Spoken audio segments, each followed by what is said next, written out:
Hello, welcome to our historic premises here in St James's Street, which date back to the 17th century. I'm Alun, and this is Adam, and we're going to be showing you around a little bit of our premises this morning.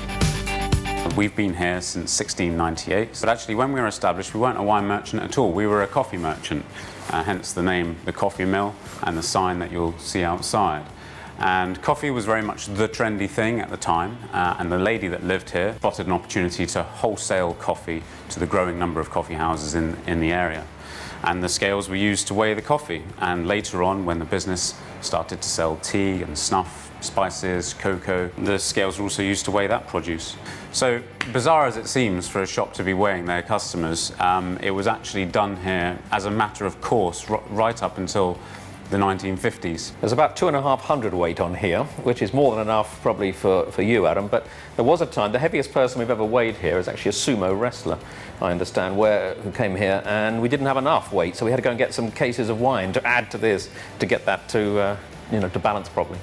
So from 1765, we've kept records in big leather-bound ledgers of all the weights of the customers who've been weighed here for the last 150 years. And so you'll have a whole page with a customer, and you will see their weight sort of rising throughout their life, and sometimes they would feel the need to express a reason as to why their weight had suddenly shot up. So they might have said wearing heavy overcoat and spurs, or after heavy lunch, or sitting with mistress on knee. But these ledgers, they've got fantastic history in them. I mean, there's quite members of the royal family, there's the Aga Khan, are all listed here as well, and the William great and the Pitt good was in here as well. So yeah, anyone came in and had their weight taken. So this is a letter that we received from the White Star Line, the owners of the Titanic, which of course sank. And this letter was written the day after the ship sank, and simply details the fact that Berry Brothers and Co., as we were at the time, lost 69 cases when the ship went down.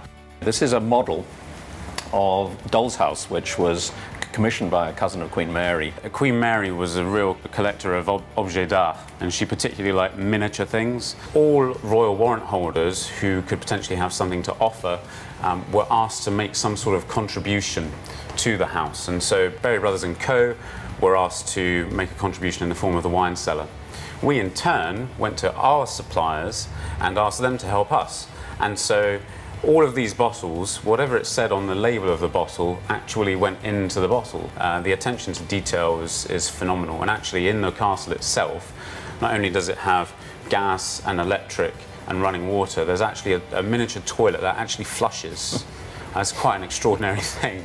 So people will walk past here all the time and they see this sort of dark green small shop frontage, but they don't realise that there's actually a lot more going on here. We actually have about 2 acres in total of cellars arranged over 3 levels. So it's a bit of a maze, but we'll go and see if we can not get lost.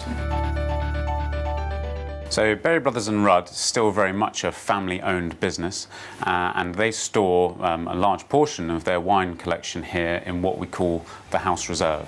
These are bottles which are not for sale, not commercially for sale, but they're used for entertaining, and of course they give us some legendary experiences and our customers when they come in to have lunch. Okay, we're in the Pickering Cellar, which is a room that we use largely for education. It was in fact the place where we used to bottle wine, because historically Berry's used to ship wine in barrel.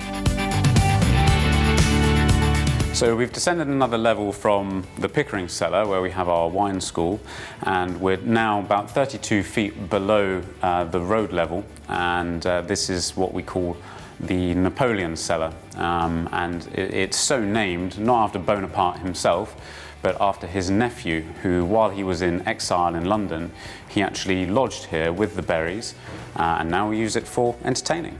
And so in hosting our own events down here in the cellars, people are able just to buy a ticket and come along and experience the place, get a feel for it, meet some of the very, very best producers around, and sample their fantastic wines. And also, the food here is absolutely fantastic, so it's not to be missed. So here we have a range of wines which is available for people who just want to come in off the street and buy a bottle. There's a team of people here whose job it is specifically to help people with their wine needs, you know, whatever that may be, whether you're looking for something for £6 or 6,000, it doesn't matter. They're very highly trained, they know their wines, they particularly know these wines, and they're really here to try and put you at ease if you feel uncomfortable, and just to help and make sure that you leave with the right wine for your purposes.